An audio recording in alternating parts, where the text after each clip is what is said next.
رحمت کا لفظ اصل میں عربی میں نکلا ہے رحم سے. رحم کہتے ہیں ماں کے پیٹ کو, اور ماں کے پیٹ سے ماں کا کیا تعلق ہے؟ ایک تو اس کو اس سے شدید محبت ہے, اور وہ عجیب قسم کی محبت ہے. جیسے جیسے بچہ بڑا ہو رہا ہے اس کے پیٹ میں, اس کی تکلیف میں اضافہ ہو رہا ہے, اس کو الٹی آ رہی ہیں, اس کو کمر میں درد ہو رہا ہے, اس کو سانس نہیں آ رہی, اس کو نیند نہیں آ رہی, نہ نیند میں چین, نہ بیٹھے ہونے میں چین, نہ لیٹے ہونے میں چین, نہ کھڑے ہونے میں چین.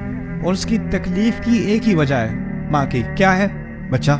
اور جیسے جیسے وہ بچہ تکلیف میں اضافہ کرتا ہے, الٹا ماں اس سے کم محبت کے بجائے کیا زیادہ محبت کرتی ہے. پھر آخری لمحہ آتا ہے, بچہ تقریباً ماں کو مار ڈالتا ہے. کتنا خون اس ماں نے بہایا ہے, اور زندگی میں اس کا اتنا خون نہیں نکلا ہوگا جتنا اس بچے کی وجہ سے نکلا ہے. اور نکلنے کے ساتھ ہی بدلہ لینے کے بجائے کہ تم نے کیا یہ میرے ساتھ, ساری دنیا کو وہ بھول جاتی ہے, اس کی ساری محبت بچے کی طرف. اور جب وہ بچہ اس کے پیٹ میں ہوتا ہے تو اس بچے کا مکمل طور پہ